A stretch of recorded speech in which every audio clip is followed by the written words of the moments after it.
Ancient Rome represents one of the most glorious chapters in Western classical civilization. With its reign spanning over 1,000 years, Rome's conquests created countless legends. And its state governance philosophy has been a subject of fascination for countless politicians throughout history. However, after more than a millennium of brilliance, ancient Rome quietly withdrew from the stage. From a small city-state in Italy to a vast empire dominating the Mediterranean. How was Rome forged? According to the mythological epic Aeneid by Virgil, after the fall of Troy, the leader Aeneas led his people to Italy, where they were welcomed by the local ruler Latinus. There, they thrived and prospered once again. In 753 BCE, Aeneas' descendants, Romulus and Remus, founded the city of Rome on the banks of the Tiber River, marking the beginning of Roman history. In Roman mythology, the son of Aeneas founded the city of Alba.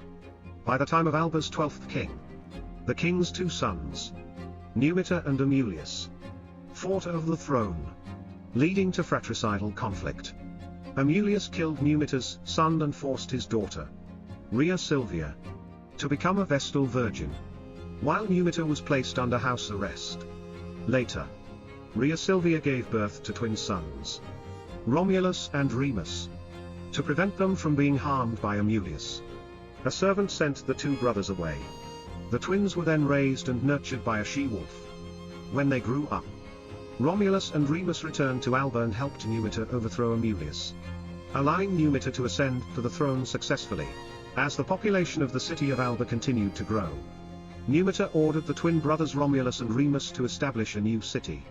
To gain control over this new city, Romulus killed his brother Remus and founded the city of Rome, becoming its first king. Romulus then established the Citizens' Assembly, the Senate, and the Curious system, laying the foundational political framework for Rome's monarchical era. Rome entered the era of monarchy, marking the beginning of its history. After Romulus established Rome's monarchy, 4 more kings succeeded him. The 5th king, Lucius, succeeded the throne of the 4th king, Marcius. Later, due to disputes over the throne, Tarquin was assassinated by Marcius' sons. In 578 BCE, Servius Tullius ascended the throne. During Servius' reign, he implemented significant reforms in Rome. Servius' reforms were based on the principles of territory and property qualifications, replacing the previous system of dividing residents by kinship. This allowed the plebeian class to gain political rights, accelerating the disintegration of the clan-based society. Servius' reforms marked the transition of ancient Rome from a clan system to a state. Subsequently, the son of the 5th king, Tarquin the Younger, seized power, assassinated Servius, and became the 7th king of Rome's monarchical period. Tarquin the Younger was also Servius' son-in-law, with the family repeatedly embroiled in power struggles. After ascending the throne, Tarquin the Younger disregarded public sentiment, imposed tyranny, and pursued aggressive expansion, annexing several nearby Latin towns. However, domestic conflicts escalated. Ultimately, Tarquin the Younger was overthrown by the Roman people in a revolution and was expelled from Rome. Thus, Rome's monarchical era came to an end. In 509 BCE, the Romans overthrew Tarquin the Younger, abolished the monarchy, and established the Roman Republic. The Roman Republic was organized with a separation of powers among the Senate, the consuls, and the tribal assembly. The Senate, which held the actual power, was composed of nobles, and power was highly concentrated in the hands of the aristocracy. Meanwhile, the plebeians were essentially powerless, which laid the groundwork for the conflicts between the aristocrats and the common people during the early days of the Republic. Since state power was largely controlled by the aristocracy, many laws were enacted to protect their interests while neglecting the plebeians.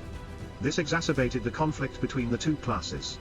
During this period, Rome frequently went to war with neighboring states, and it was the plebeians who primarily fought on the battlefield.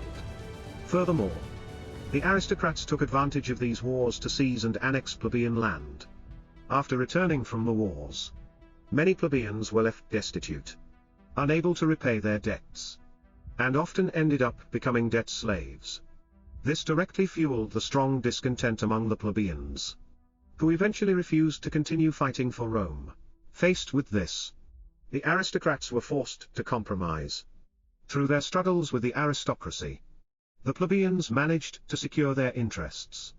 In 495 BCE, the Roman Republic established the position of plebeian tribunes to safeguard the basic rights of the plebeians. Under the protection of the tribunes, the plebeians continued their struggle against the aristocracy. Ultimately, in 449 BCE, the 12 Tables were promulgated. This was the first codified law in Roman history, breaking the monopoly on power, limiting privileges, and ensuring political stability for the plebeians. The 12 Tables marked the beginning of Rome's rise to greatness and served as the foundation of Roman law for future generations. In 477 BCE, disputes over the salt mines at the mouth of the Tiber River and the strategic towns along its banks sparked an 80-year war between Rome and Veii, known in history as the Veientine War.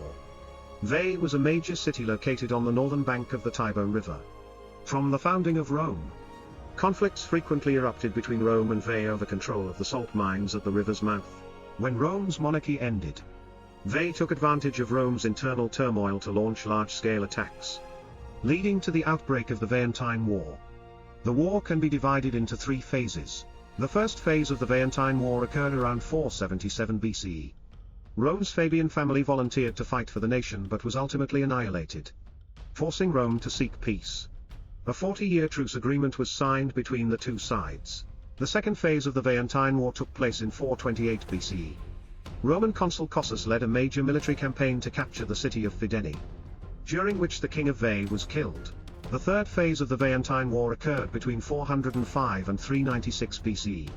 Roman forces laid siege to the city of Veii for decades, eventually causing its downfall. The Veientine War was a conflict between the Romans and the Etruscans. Through their invasion of the major Etruscan stronghold of Veii, the city ultimately fell. Its residents were enslaved, and its lands confiscated. As a result, Rome gained vast wealth and significantly enhanced its national strength. The Romans secured control of the northern bank of the Tiber River, becoming the largest city in the Latium region. The Veientine War was a crucial step for Rome in its path toward unifying Italy, holding significant historical importance as it marked the beginning of Rome's military expansion. It was the first milestone on Rome's journey to becoming a leading global power. By approximately 343 BCE, and before 290 BCE, Rome embarked on its second major military expansion, targeting the Samnites. In 343 BCE, a major conflict broke out between the Romans and the Samnites over the control of Campania. Over the next 50 years, the Samnite Wars occurred in 3 stages. This was Rome's second major expansion. Rome defeated the Samnites, the strongest force in central and southern Italy, seizing the fertile Campania plain and gaining control of the entire central Italian region. Through its war-driven expansion model, Rome laid a solid foundation for its eventual dominance over Italy. In 312 BCE, the construction of the Appian Way began. From then on, the Appian Way became a symbol of Roman roads. Wherever the Romans conquered, they would extend their roads to those places. Roman roads were initially built to serve military needs. To avoid prolonged conflicts, the Romans typically did not station long-term garrisons in conquered territories but instead adopted a strategy of rapid troop mobilization when necessary. As a result, Roman roads were first and foremost military routes. Later, as the network of Roman roads expanded, these roads not only served military purposes but also promoted trade and cultural exchanges, connecting the Roman world into a unified whole. During the imperial period, the dense network of roads further accelerated the urbanization process in the Roman world. Rome was likened to the heart of the empire, and the Roman roads were the arteries that carried lifeblood from this heart to all parts of the body. The extensive road network symbolized the Romans' outward-looking nature and open-minded spirit, transforming Rome from a mere city-state into an empire spanning Europe, Asia, and Africa, dominating the Mediterranean region. This gave rise to the saying, "All roads lead to Rome." Through continuous expansion, Rome grew from a small city-state into a Mediterranean power controlling most of the Italian peninsula. Later, Rome allied with Carthage to confront the Greek city-states in the eastern Mediterranean. After the decline of the Greek city-states, Carthage became Rome's primary rival in overseas expansion. Meanwhile, internal conflicts between Roman nobles and commoners intensified. To ease domestic tensions, acquire more land and slaves, and sustain the slave-based economy, the Roman Republic accelerated its external expansion. Between 264 BCE and 146 BCE, Rome and Carthage fought 3 Punic Wars for dominance over the Mediterranean. The First Punic War, 264 to 241 BCE, broke out due to disputes over the island of Sicily. The main battleground was the Mediterranean Sea. During the prolonged conflict, Carthage, fearing damage to its maritime trade, sought peace, leading to its crushing defeat. The Second Punic War, 218 to 201 BCE, began when Carthaginian general Hannibal led 60,000 troops across the Alps to invade Rome. The Romans, in turn, sent troops to Massilia, modern-day Marseille, to cut off Hannibal's supplies. At the same time, internal strife erupted in Carthage, forcing Hannibal to return home to defend his country. Rome seized the opportunity to attack Carthage's homeland, ultimately leading to Carthage's defeat. As a result, Carthage lost all its overseas territories, surrendered its navy, and paid reparations to Rome.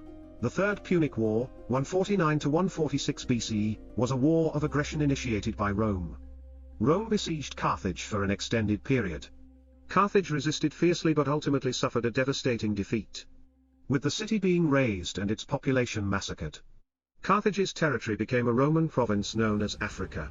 Through the 3 Punic Wars, Rome destroyed Carthage, leveling its city and establishing its dominance over the Mediterranean. After conquering Carthage, Rome continued its expansion into the eastern Mediterranean, successively subjugating the Kingdom of Macedonia, and the western and central regions of Asia Minor. By the time the Roman Empire was established, its territory stretched from Spain in the west to Switzerland and France in the north, from Syria in the east to Egypt in the south. By 117 CE, the empire's territory expanded further, encompassing Britain in the north and the Persian Gulf in the east, effectively turning the Mediterranean into a Roman lake. Rome's relentless expansion facilitated rapid economic growth but also exacerbated social conflicts within the empire. From the 130s BCE to the 30s BCE, this period is known in history as the Roman Republic's era of civil wars. During this time, major uprisings, such as the Sicilian Slave Revolt and the Spartacus Rebellion, broke out, alongside intense political and economic struggles within the Republic. While Rome waged conquest wars abroad and continuously expanded its territory, many farmers at home went bankrupt due to the destruction caused by war. The aristocracy seized the opportunity to consolidate land ownership, taking over the lands of those who had died or could no longer farm, leading to a growing wealth gap and increasing dissatisfaction among the poor. Recruitment for the army also became more difficult. As a result, from 133 BCE to 121 BCE, the Gracchus brothers, both tribunes of the plebs, implemented a series of reforms centered on land redistribution. The reforms primarily focused on addressing the issue of land ownership. The Gracchus brothers argued that a small minority held most of the land while the majority of the poor had no land to farm. They proposed a law limiting individual land ownership to 500 jugerum, a Roman unit of area. Any land exceeding this limit was to be confiscated by the state and redistributed to poor farmers. These reforms gained widespread support from the poor but faced strong opposition from the aristocracy, leading to bloody conflicts. Ultimately, the reforms failed, and the Gracchus brothers were killed. The reforms of the Gracchus brothers aimed to protect the interests of the poor and ease social tensions, but their failure revealed the sharp internal contradictions within the Roman Republic. The Republic was on the verge of collapse, and military dictatorship was about to rise on the historical stage. From 107 BCE to 100 BCE, Gaius Marius served as consul of Rome. With Rome engaged in continuous warfare, the traditional Roman militia system could no longer meet the demands of the times. Rome's military strength was in serious decline, soldiers were in short supply and of poor quality. Officers were corrupt, and social tensions further worsened the situation. This weakness led to repeated defeats in the Jugurthine War. To address the crisis, Marius initiated significant military reforms, which proved highly successful. He created a professional army, and the military system he established was adopted by Rome for the long term. Marius' reforms established a professional Roman army and enhanced its combat effectiveness. But they also led to the privatization of the military, contributing to Rome's transition from a republic to an empire. By 86 BCE, Lucius Cornelius Sulla, in his struggle for power with Marius, launched a military coup and marched on Rome. During the conflict, Marius fell ill and died. Sulla eventually emerged victorious in the civil war. However, after consolidating power, Sulla executed his political opponents, implemented violent reforms, and declared himself dictator for life. His dictatorship further undermined the foundations of the Roman Republic. After Sulla's death, the order he established quickly disintegrated, plunging Rome into chaos. From 73 BC to 71 BCE, the Spartacus rebellion erupted. Spartacus, a Thracian gladiator, led a massive uprising against the oppressive rule of the Roman Republic. The Roman Senate appointed Marcus Licinius Crassus, a wealthy landowner, to lead the army to suppress the revolt. In the autumn of 72 BCE, Spartacus' forces gathered on the Italian Bruttium Peninsula. The Senate called reinforcements from Spain and Thrace, led by Pompey and Lucullus, to support Crassus. Under relentless attacks from the Roman army, 60,000 rebels were killed, and Spartacus died heroically. The Spartacus rebellion was one of the largest slave uprisings in ancient history, challenging Rome's system of slavery and administrative structure. Crassus' success in suppressing the revolt elevated his status, making him one of the first triumvirate. In 83 BCE, Pompey entered the Roman political arena during a period of civil war. He aligned himself with Sulla, gaining Sulla's favor. After Sulla's death, Pompey was elected consul, leveraging his accomplishments in suppressing uprisings and expanding Rome's territories. Pompey gained fame for his victories over pirates and his military campaigns abroad. He conquered the Caucasus region and annexed territories such as Syria and Palestine into the Roman Republic. Pompey's rise not only brought glory to Rome, but also contributed to the Republic's expansion and strengthened its national power, earning him a place in the first triumvirate.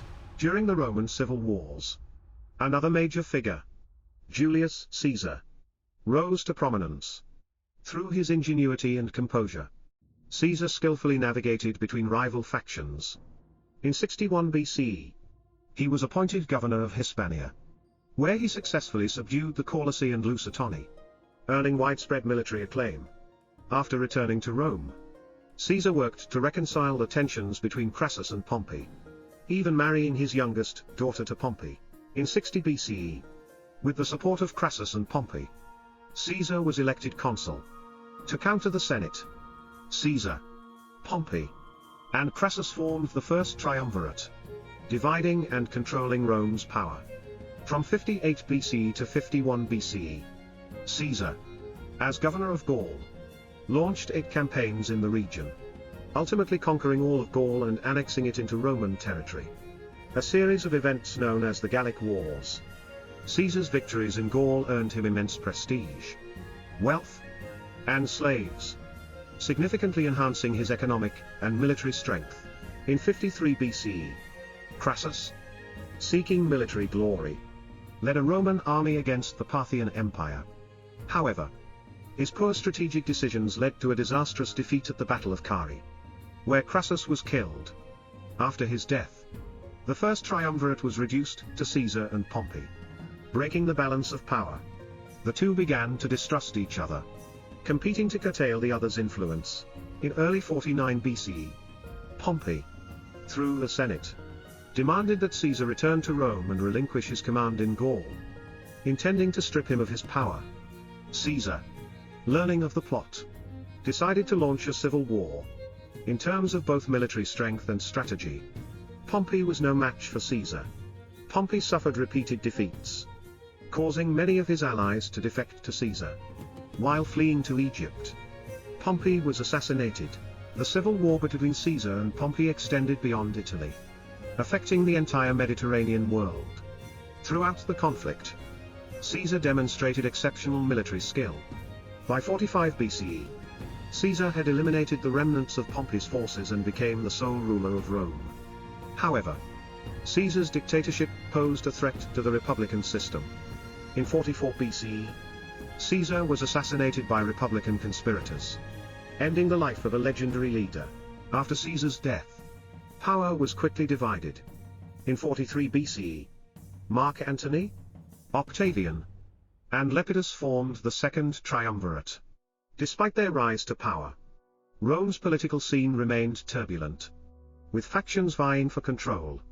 In 42 BCE, under the pretext of avenging Caesar, the Second Triumvirate waged war against the Republicans.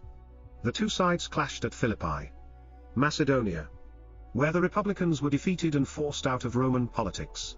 After eliminating the Republican threat, conflicts among Antony, Octavian, and Lepidus intensified, leading to the collapse of the Second Triumvirate.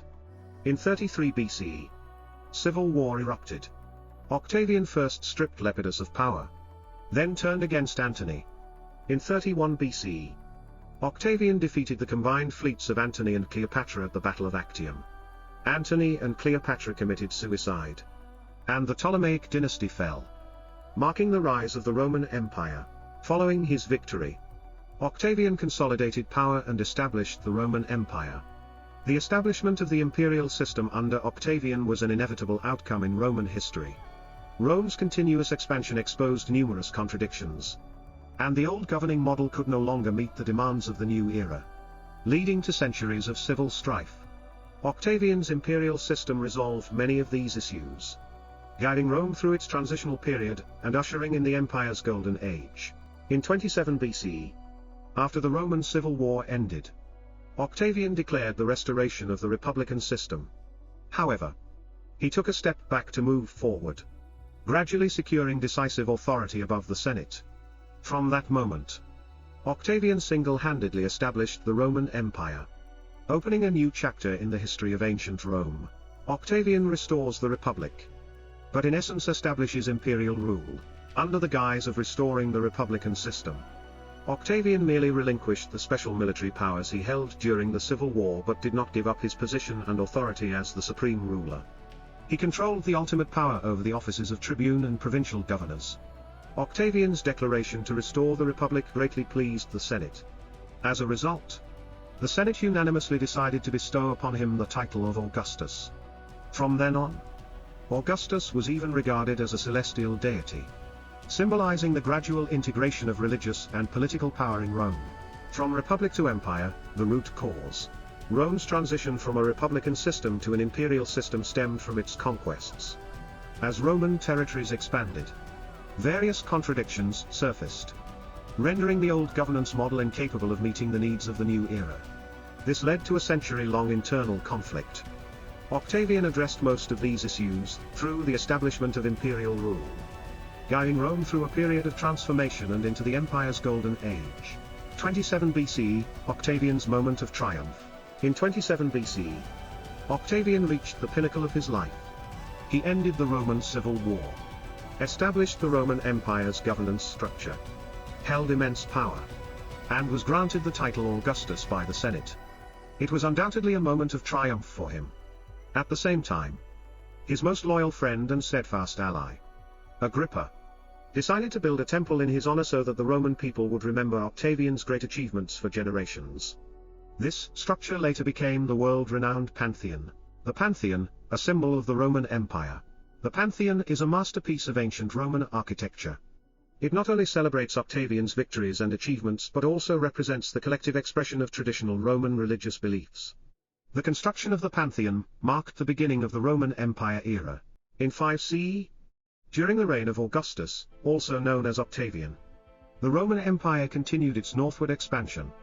The Roman army invaded the lands of the Germanic tribes, which correspond to present-day Germany and Poland, and subsequently established a new province east of the Rhine River, known as Germania. However, the warlike nature of the Germanic people made them unwilling to submit to Roman rule, particularly under the oppressive governance and taxation policies imposed by Rome. This ultimately provoked the Germanic tribes to rise up in resistance against Roman domination. In 9 CE, the Germanic tribes launched a counterattack against the Romans in the Battle of Teutoburg Forest. This battle resulted in the complete annihilation of 3 invading Roman legions. And the Germanic tribes emerged victorious in their fight for independence. When news of the defeat reached Augustus, he was deeply grieved and distraught. This devastating loss marked a significant blow to the once proud Roman army. The numbers of the 3 legions that were destroyed were never reused again in Roman military history. The Battle of Teutoburg Forest undoubtedly halted Rome's northward expansion. From that point onward, the Rhine River became the boundary between the Roman Empire and the Germanic tribes. And the two sides coexisted in relative peace. However, Rome's ambitions for northern expansion were effectively ended, and unrest persisted in other territories that the Roman Empire had previously conquered. In 63 BCE, Pompey, one of the members of the First Triumvirate, conquered the region of Palestine, marking the beginning of Roman rule over the Jewish people. This also initiated the conflict between the Jews and the Romans. During the Roman Empire's rule over the province of Judea, a significant event in Western history took place. In 30 CE, Jesus was arrested by Pontius Pilate, the Roman governor of Judea, and subsequently crucified. Before this, Jesus, who frequently preached in Judea, claimed to be sent from heaven to save humanity. He taught that God is the sole, absolute creator of all things. More and more people began to believe in him, follow him, and became his disciples. This man was Jesus. The religion preached by Jesus was completely at odds with Rome's polytheistic beliefs. Jesus and his followers believed in one true God in the universe and that salvation could only be attained through faith in God. They rejected the Roman pantheon of gods and the deification of the emperor. A new religion seemed to have been born in the province of Judea, which was intolerable to Pontius Pilate, a loyal servant of the Roman emperor. Pilate believed that under the leadership of the Roman emperor, people lived in prosperity and peace, and the emperor was the one true God. Loyalty to the emperor was the duty of every Roman citizen. The Roman Empire would not tolerate any religion that posed a threat to its rule. In Judea, Pilate had governed for many years, but the local population, who practiced Judaism, never accepted Roman religious authority or governance. However, Christianity, the religion Jesus preached, originated from Judaism and attracted an increasing number of followers, which angered the elders of Judaism. They sought to use the Roman government to eliminate Jesus and restore Judaism's absolute dominance in Judea. For Pilate, eliminating Jesus would not only secure the support of the Jewish elders but also strengthen Roman control over the province of Judea. On a dark night, Pilate bribed Judas, one of Jesus' disciples, with a bag of silver coins. When Jesus was dining with his disciples, Judas betrayed him and informed Pilate. Jesus was arrested and sentenced to death on false charges. After Jesus' death, his followers, the Christians, faced persecution from both the Roman government and Jewish authorities. They were forced to preach in secret, which, paradoxically, facilitated the spread of Christianity. Over time, Christianity even reached the city of Rome. However, Pilate's persecution of Jesus and Christianity also strengthened Roman control over the province of Judea. By 66 CE, discontent with Roman rule and oppression led to a Jewish revolt. At the time, Florus, the Roman governor of Jerusalem, seized the gold from the Jewish temple to cover unpaid taxes, which was seen as a great insult and provocation by the Jews. Coupled with the prolonged harsh rule of the Roman Empire, the Jews in Jerusalem eventually revolted, openly confronting the Roman army, and the First Jewish War broke out. Fierce battles ensued around Jerusalem. By 70 CE, the Romans had destroyed the towers and the temple in Jerusalem. Despite the Jews' valiant resistance, they ultimately failed to defend Jerusalem. The city was engulfed in flames, and the Romans began widespread massacres and plundering. They also conducted sweeps throughout the surrounding areas of Jerusalem. By 73 CE, the Jewish revolt was completely crushed. However, the Jewish people did not submit to the brutal oppression of the Roman Empire. In 131 CE, another uprising against Roman rule broke out. After their failure in the first revolt, the Romans had intensified their control and oppression over the region of Judea. Emperor Hadrian prohibited Jewish religious practices, such as circumcision and the reading of Jewish law. and even planned to construct a Roman temple in Jerusalem while expelling Jews from the Holy City. These actions naturally provoked fierce resistance from the Jewish people, leading to the Second Jewish War. The Second Revolt lasted 4 years. And the outcome was predictable, faced with the overwhelming power of the Roman legions. The Jewish forces were ultimately defeated. The leaders of the revolt were executed, and the Jewish army was completely wiped out. Following this, the Jewish people were thoroughly expelled from Jerusalem and were strictly prohibited from entering the Holy City. During this period, the political situation within Rome itself was also in turmoil. In 64 CE, Emperor Nero ordered the murder of his powerful mother to consolidate his absolute authority. After ascending the throne, Nero became obsessed with building a grand palace in the city of Rome. However, at the time, Rome was already overcrowded, leaving no vacant land for his ambitions. Coincidentally, a massive fire broke out in the city of Rome, turning most of the city into ruins. The populace, enraged, demanded a thorough investigation into the cause of the fire. The people began to suspect an unusual coincidence. Nero happened to be away on a tour when the fire broke out. This fueled rumors and suspicions, and the citizens directed their anger toward Emperor Nero, demanding his abdication. Nero, who had committed countless atrocities to secure his throne, including the murder of his own mother and wife, was already despised by the people. Fully aware that his life would be at risk if he were overthrown, Nero sought to shift the blame. He accused the Christians of starting the fire, claiming they were the arsonists. After the death of Jesus, Christians had been spreading their faith secretly, and eventually, Christianity reached the city of Rome. While the Romans practiced polytheism and natural religions, Christianity, with the Romans' initial tolerance, had spread rapidly. However, tensions between the Romans and Christians escalated as the religion grew. Nero exploited this tension, igniting public outrage against Christians. Nero didn't stop at blaming them. He launched a large-scale persecution of Christians. His methods were cruel and varied, horrifying even future generations. 2 prominent Christians later canonized as saints, Paul and Peter, were among those who perished during this persecution. The widespread impact of this event influenced the policies of many later Roman emperors. Subsequent persecutions and marginalization of Christians frequently appeared in Roman history, and Nero's actions were deeply intertwined with their origins. After the dust settled, Nero finally constructed his palace on the ruins left by the fire, living there with complete indifference. However, his extravagant behavior was not forgotten by the people. Eventually, Nero was overthrown. After a series of struggles for the throne, Vespasian emerged as the new emperor of Rome. In 69 CE, Vespasian emerged victorious in the struggle for the throne and founded a new dynasty, the Flavian dynasty. To consolidate his rule, Vespasian began the construction of the Colosseum, also known as the Roman Amphitheater, a landmark structure that we recognize today. In fact, after Nero's death, the Roman people had grown deeply disillusioned with their emperors.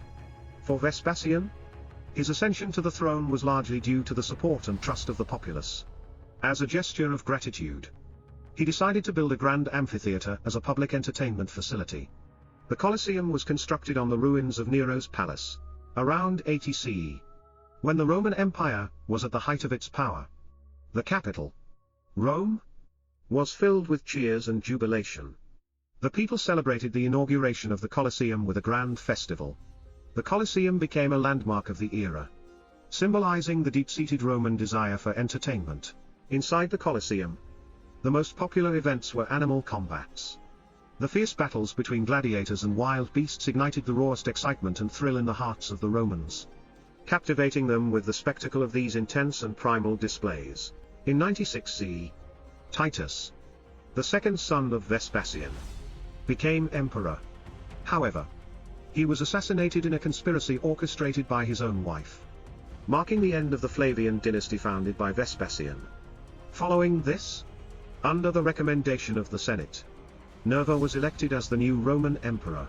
2 years later, when Nerva passed away, he transferred the throne to Trajan, his adopted son, thus establishing the precedent of choosing successors based on merit in the Roman Empire.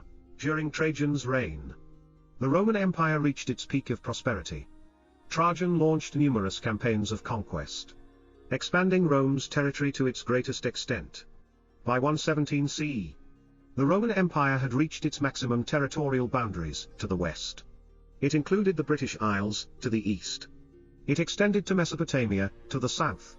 It encompassed the North African coast, and to the north. It included the province of Germania Superior and the Middle and Lower Danube regions. However, the endless warfare began to exhaust Trajan.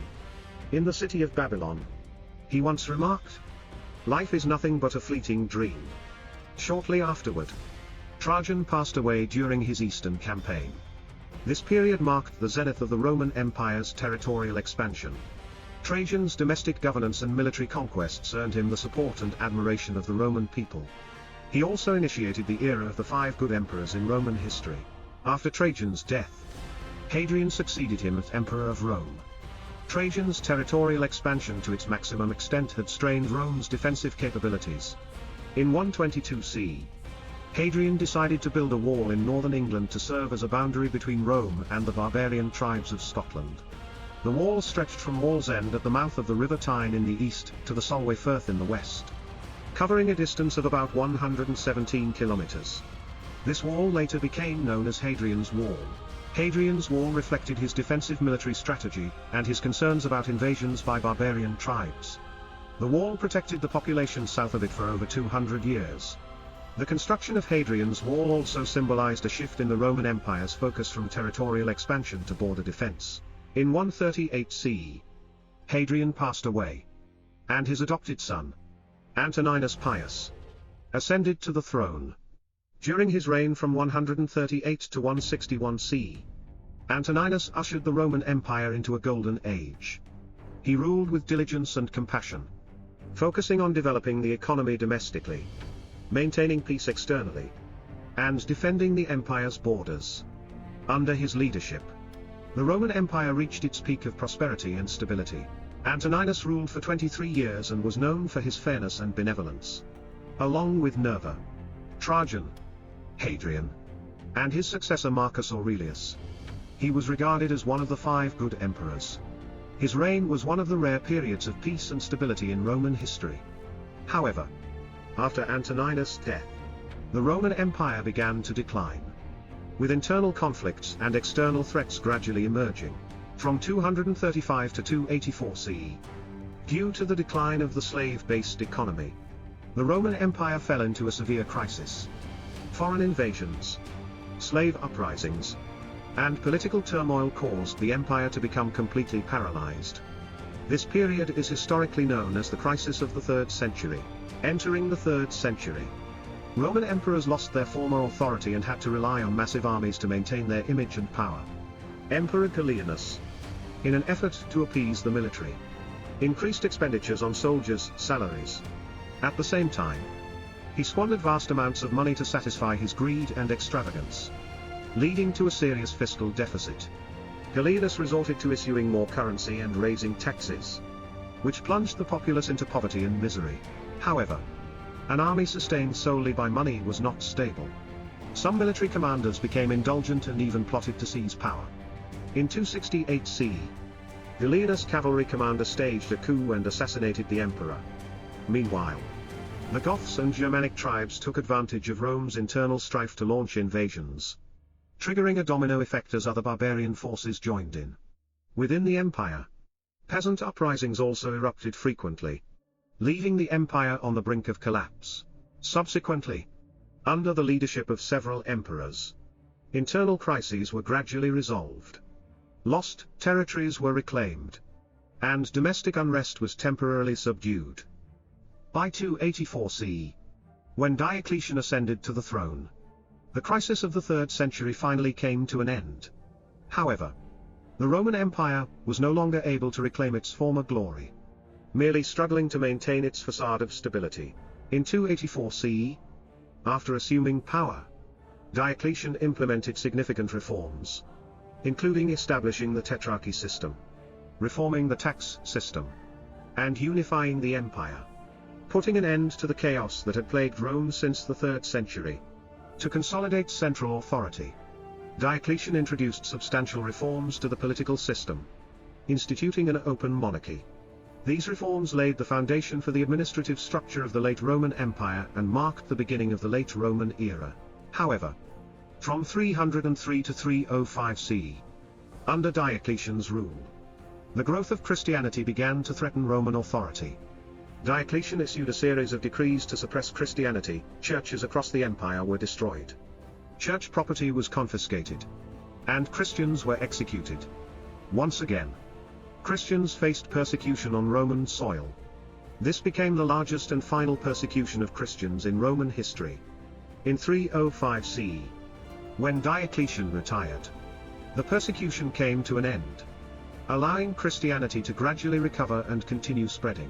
During his reign, Diocletian established the tetrarchy system, dividing the empire into eastern and western regions, each governed by a senior emperor, Augustus, and a junior emperor, Caesar. The senior emperor would rule for 20 years before retiring, passing power to the junior emperor, who would then appoint a new junior emperor. The tetrarchy system relied heavily on Diocletian's strong leadership to function effectively. After his retirement, the Roman Empire descended into chaos once again. Different factions within the empire continuously waged wars to claim the throne, plunging Rome into another period of instability. From 306 to 324 CE, Emperor Constantine the Great used diplomacy and warfare to eliminate other emperors and reunify the Roman Empire. This reunification laid the foundation for his subsequent social reforms and opened up the possibility of a brief revival for Rome in the 4th century. When Constantine came to power, Rome's traditional polytheistic religion was already in decline, while Christianity, despite enduring several waves of persecution, continued to thrive across Roman territory. With its emphasis on equality and universal unity, Christianity led Constantine to see its potential as a tool to serve the Roman Empire, which was deeply fractured by class divisions and localism. Moreover, Constantine came from a family with a Christian background, which gave him a natural affinity for the religion. In February 313 CE, Constantine issued the Edict of Milan, officially recognizing Christianity as a legal religion, thereby ending the persecutions against Christians initiated during Diocletian's reign. Following this, he provided significant political and economic support for the development of Christianity. Although Constantine himself was not a Christian for most of his life, he skillfully utilized Christianity to serve the empire, thereby laying the groundwork for the structure of medieval Europe. Subsequently, Christianity became the dominant faith in the Mediterranean world, marking the emergence of the Christian world. Due to Constantine's tremendous contributions to Christianity, he was quickly venerated and deified by Christians after his death. He was regarded as the 13th apostle, following the 12 apostles of Jesus, and became one of the most significant figures in Christian history. In 330 CE, Constantine initiated a historic event, the establishment of a new capital, known as Constantinople. After unifying the empire in 324 CE, he decided to build a new capital on the Bosphorus Strait to avoid interference from the conservative forces in Rome and to facilitate his reforms. The relocation of the capital was completed in 330. The city of Constantinople was modeled after Rome, with its inhabitants enjoying the same privileges as those in Rome. The city boasted a senate, 7 hills, numerous temples, and churches. Constantine regarded it as the new eternal city, a replacement for Rome. The successful relocation of the capital allowed Constantine to distance himself from the conservative factions in Rome, significantly advancing his internal and military reforms. This move laid the foundation for the Roman Empire's continuation for over a millennium. For the next 1,000 years, Constantinople remained the economic and cultural center of the Mediterranean world and a critical hub for trade between Europe and Asia. In 379 CE, Theodosius became the co-emperor of the Roman Empire. Just a year earlier, the Goths had defeated the Roman legions, posing a significant threat to the empire and nearly destroying the entire administration of the Eastern Roman Empire. In this critical situation, Emperor Gratian of the Western Roman Empire appointed Theodosius as co-emperor, tasking him with defending against the Goths and rebuilding the Eastern government. Theodosius did not disappoint. Over the next 4 years, he led the Roman army to 4 decisive victories, ultimately forcing the Goths to accept peace and sign a treaty of alliance. After pacifying the Goths, Theodosius turned his attention to rebuilding the Eastern Roman administration and resolving religious disputes in the region. However, in 383 CE, Magnus Maximus, a general in the Western Roman Empire, plotted to seize power, betraying and assassinating Emperor Gratian. In 388 CE, Theodosius led his army to a decisive victory against Magnus Maximus. Following this victory, he appointed Valentinian II, his brother-in-law, as the Emperor of the Western Roman Empire. In 393 CE, Theodosius officially declared Christianity as the state religion and banned all pagan practices. However, peace in the Roman Empire was short-lived. Soon after, the Western Roman Empire experienced another uprising, forcing Emperor Valentinian II to commit suicide and plunging the empire into a state of division once more. Theodosius once again led his army to suppress the rebellions, bringing the entire Roman Empire under the rule of a single emperor. Over the course of 16 years, Theodosius successfully reunited the eastern and western parts of the empire, briefly restoring the glory of Rome. However, after his death, his two sons divided the empire, ruling the Eastern and Western Roman empires separately, leading to a permanent division. From that point on, the Roman Empire was never unified again. In 395 CE, Theodosius divided the Roman Empire between his two sons. However, the heirs to this vast empire were mere children. Arcadius, only 18 years old at the time, inherited the eastern half of the empire, while Honorius, just 10 years old, was given control over the western half.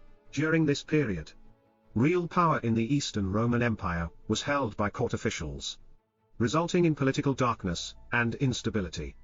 Meanwhile, the Western Roman Empire was plagued by internal power struggles. Taking advantage of the situation, the Visigoths launched large-scale invasions of the Western Roman Empire. Arcadius, the emperor of the Eastern Roman Empire, not only failed to assist the embattled West but actively shifted the burden of dealing with barbarian tribes to the Western Empire.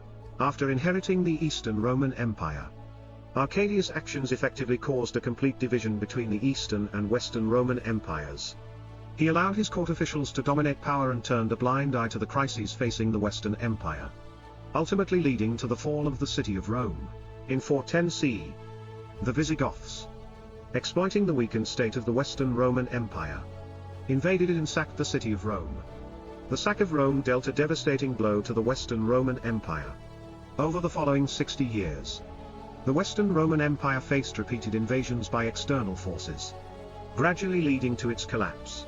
In 476 CE, amid internal turmoil and external threats, Odoacer killed Orestes and deposed the last emperor of the Western Roman Empire, Romulus Augustulus, marking the end of the Western Roman Empire. After the fall of the Western Roman Empire, Western Europe entered a prolonged period of fragmentation and warfare. The intellectual domination of the Catholic Church stifled societal and economic development, leaving the population to live in misery and hopelessness. This period in history is known as the Dark Ages. After the fall of the Western Roman Empire, the Roman legal system suffered a significant blow, which indirectly led to chaos in the Eastern Roman Empire. Imperial authority faced severe challenges. In 528 CE, Justinian I ascended the throne as the Emperor of the Byzantine Empire. Shortly after, he established a commission for codifying Roman law. Over the next 3 years, the commission collected almost all the legal provisions in Roman history. After systematic screening and organization, they compiled the Corpus Juris Civilis, Civil Code, which became a crucial tool for Justinian to maintain imperial rule and marked the completion of the Roman legal system, influencing the legal frameworks of later generations. Following this, Justinian embarked on a series of territorial expansion campaigns. At the time of his ascension, the Eastern Roman Empire was surrounded by threats, barbarian tribes to the west and the Persian Empire to the east. However, in Justinian's view, the glory of the Roman Empire still felt close at hand, and he possessed a vast amount of wealth accumulated by the empire. These factors inspired him to pursue the idea of reclaiming the western territories of the empire. Between 530 and 550 CE, Justinian I conducted a series of wars of territorial reconquest. During this period, he succeeded in reclaiming parts of the former Western Roman Empire. In 530, Justinian dispatched General Belisarius to attack Persia. In the Battle of Dara, Belisarius led the Roman army to victory, forcing Persia to negotiate peace with the Eastern Roman Empire, temporarily neutralizing the threat from the east. Afterward, Justinian turned his attention to the key trading regions of North Africa, controlled by the Vandal kingdom. In 533, Belisarius led an army to attack the Vandals, capturing the city of Carthage. That same year, the Vandal kingdom fell, and the Eastern Roman Empire reconquered North Africa. Justinian then sent Belisarius westward, gradually reclaiming parts of the western territories. However, the territorial reconquest under Justinian was only an early effort by the Byzantine Empire to restore the glory of the Roman Empire. Despite reclaiming some territories, including North Africa and Italy, the long-term policy of warfare severely drained the empire's resources. Ultimately, the reconquest ended in failure. After Justinian's death, the Eastern Roman Empire began to decline. Its territories faced continuous invasions from foreign enemies, and the empire gradually entered a period of decline. At the beginning of the 6th century, the Byzantine Empire fell into internal turmoil, and the Sassanid Persian Empire seized the opportunity to launch an invasion along the border regions. This marked the beginning of a war against Persian aggression that would last over 20 years. Initially, the Sassanids launched attacks against the Byzantine Empire from both the eastern and southern directions, capturing key cities such as Jerusalem, Antioch, and Alexandria. Meanwhile, the Avar-Slav nomadic tribal alliance in the north migrated southward, at one point breaching Constantinople, looting vast amounts of treasure, and pillaging numerous nearby cities. The Byzantine Empire suffered enormous losses. In 610 CE, amidst internal strife and external threats, Heraclius, a visionary and capable leader, ascended to the throne and began his remarkable reign. To reverse the dire situation, Heraclius initiated sweeping reforms to the empire's administrative and military systems, reorganized the thematic military district system, and raised funds to recruit and equip new armies to stabilize the empire's northern borders. By 622 CE, Heraclius launched a counteroffensive against Persia. In 627 CE, the Byzantine army defeated the Persian forces and recaptured all the territories previously taken by the Persians. Subsequently, Persia was reduced to a near-client state of the Byzantine Empire and was no longer the formidable enemy it once was on Byzantium's eastern border. This war against Persian aggression ended in a decisive Byzantine victory and became a notable chapter in history. Although the Byzantines achieved a comprehensive victory against Persia, their resources were severely depleted, and internal problems began to emerge. In 673 CE, the Arab Empire, driven by the pursuit of wealth and glory, laid siege to Constantinople. However, the Romans, through resolute resistance, successfully repelled the first Arab siege of Constantinople, forcing the Arabs to agree to a 30-year peace treaty and to pay annual tribute to the Roman Empire. Defeated, the Arabs had no choice but to comply. In 717 CE, the Arab Empire launched a second siege of Constantinople. After 13 months of intense fighting, the Byzantine forces, led by Leo III, defeated the Arab forces. The Second Arab Siege of Constantinople ended in failure, with 150,000 Arab soldiers killed and nearly their entire fleet destroyed. Leo III saved the Byzantine Empire during this critical moment.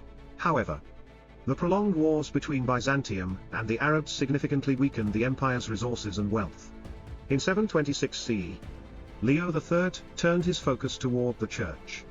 At that time, the church's influence had grown significantly through the spread of religious worship, and many people had joined the church. The increasing wealth and extravagance of the church caused widespread dissatisfaction. Leo III capitalized on this sentiment and issued the edict against icon worship, initiating the iconoclasm movement, which lasted over a century. With the implementation of the edict, all icon worship was banned. Large amounts of church land were confiscated, and remaining church properties were taxed. Church influence was suppressed, and its power was significantly reduced. After Leo III's death, his son Constantine V succeeded the throne and carried forward the iconoclasm movement. The struggle between imperial authority and church power during this period weakened the church's influence. In 775 CE, Constantine V died during a military campaign against Bulgaria, and his daughter-in-law, Irene, took power as regent. Irene, being a devout Christian, halted the iconoclasm movement. However, after her death, the iconoclast faction reignited the second phase of the iconoclasm movement. In 843 CE, Empress Theodora convened a religious council that declared the end of the second phase of iconoclasm, restoring the veneration of icons. This day became an annual celebration in Christianity, symbolizing the conclusion of this century-long religious conflict. The century-long iconoclasm movement had significantly curbed the expansion of the church, strengthened the emperor's authority, and became a profound reflection of the rise and fall of Christianity in Europe. Afterward, writings by iconoclast theologians were banned and destroyed, marking a complete victory for the pro-icon veneration faction. The resolution of religious disputes within Byzantium paved the way for the empire's recovery, ushering in its golden age. In 867, Basil I established the Macedonian dynasty, ushering in a golden age for the Byzantine Empire. However, the earlier iconoclasm movements had caused the empire to gradually lose control over the Balkans, where an independent kingdom emerged in Serbia, posing a significant threat to Byzantine authority. At the same time, the Arabs continued to expand their influence in the southern Mediterranean region. To counter this, the Byzantine navy engaged in battles with the Arab navy and emerged victorious. This victory allowed the Byzantines to regain control over coastal cities in Dalmatia and secure tribute payments and military assistance from the Slavic tribes in the interior, significantly boosting the empire's strength. On its western borders, Basil I sought an alliance with Louis II, King of France, and the Roman papacy to jointly confront the Arab threat. However, this loose alliance failed to stop the Arab incursions, resulting in the loss of the strategic city of Malta. The failure also led to a fallout between Byzantine and France. After relations with France deteriorated, the Byzantines seized the opportunity to strike a deal with Bari, a city under French control, and regained this critical military stronghold. However, in 878, Sicily, the most strategic point in the Mediterranean, fell into the hands of the Arabs, once again costing the Byzantines their dominance over the Mediterranean. While the Western strategies largely failed, the Eastern Front was more successful. The Byzantine army advanced eastward and stabilized the frontier along the Euphrates River, laying the foundation for future territorial expansion along the eastern border during the Macedonian dynasty. At the same time, Basil I built upon the Roman legal system left by Justinian I, revising and perfecting it. He also issued a new legal code, strengthening internal governance and foreign policy. Through Basil I's reforms in administration, diplomacy, and military strategy, the Macedonian dynasty dispelled the shadows of the iconoclasm period. The Byzantine Empire was revitalized and entered a new era of growth and prosperity.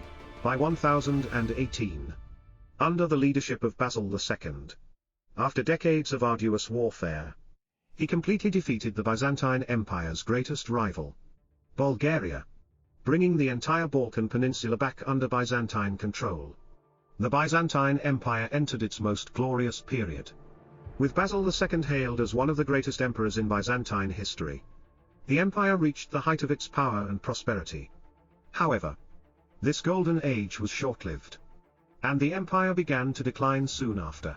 In 1071, the Battle of Manzikert between the Byzantines and the Seljuks dealt a devastating blow to the already weakening empire. Emperor Manos IV, initially confident, suffered defeat due to poor judgment, the betrayal of mercenaries, and being ambushed. The Byzantines ultimately lost to the Seljuks. This defeat led to the loss of Anatolia, a crucial source of soldiers and agricultural resources for the empire. Following this, the Byzantine Empire's territory continued to shrink. Its power declined, and it was never able to recover its former glory. In 1095, Alexios I Komnenos became the emperor of the Byzantine Empire. At this time, the empire was facing numerous crises. Starting in the 11th century, the Normans began advancing southward, posing a direct threat to Constantinople. Alexios turned to his allies in Western Europe for help. With the support of the Republic of Venice, the Byzantines managed to defeat the Normans. However, the challenges on the eastern frontier were far from over. The Seljuks frequently launched attacks along the borders and established numerous kingdoms of varying sizes. Alexios was forced to regroup and focus his efforts on countering the Seljuk threat. However, the Byzantine Empire's resources were stretched thin, making it difficult to cope. In desperation, Alexios once again sought assistance from Western Europe, initially hoping to receive support from mercenary forces.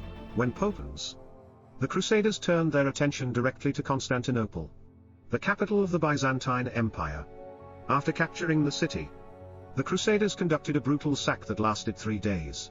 Following the fall of Constantinople, much of the Byzantine Empire's territory was divided among the Venetians and the Latins. Byzantine nobles were forced to establish 3 exiled states to continue their struggle. The Byzantine Empire remained fragmented for decades, marking the beginning of a prolonged period of decline. In 1261, the Empire of Nicaea recaptured Constantinople, and Michael VIII officially entered the city to be crowned as the Roman Emperor, marking the restoration of the Byzantine Empire. Although the empire was restored, internal power struggles continued unabated. Beginning in 1321, the Palaiologos dynasty was plagued by a series of large-scale civil wars, with members of the royal family fighting each other for the throne, leading to fratricidal conflicts. These civil wars had devastating consequences, severely weakening the central authority of the empire. By 1453, the Byzantine Empire's territory had been reduced to Constantinople and a small surrounding area. At the same time, the Ottoman Empire was rising in power and began expanding its territories outward. In May 1453, the Ottoman army captured Constantinople, and the last emperor of the Byzantine Empire, Constantine XI, fell in battle. With this, the legendary Byzantine Empire officially came to an end. Afterward, the Ottoman Empire renamed Constantinople to Istanbul, making it their new capital. With the conquest of Constantinople, the Ottoman Empire rose to prominence, and over the next century, it dominated the Eurasian continent. Rome, which had grown from a small city-state in Italy into a vast empire spanning the Mediterranean, quietly faded from the stage of history with the fall of Constantinople.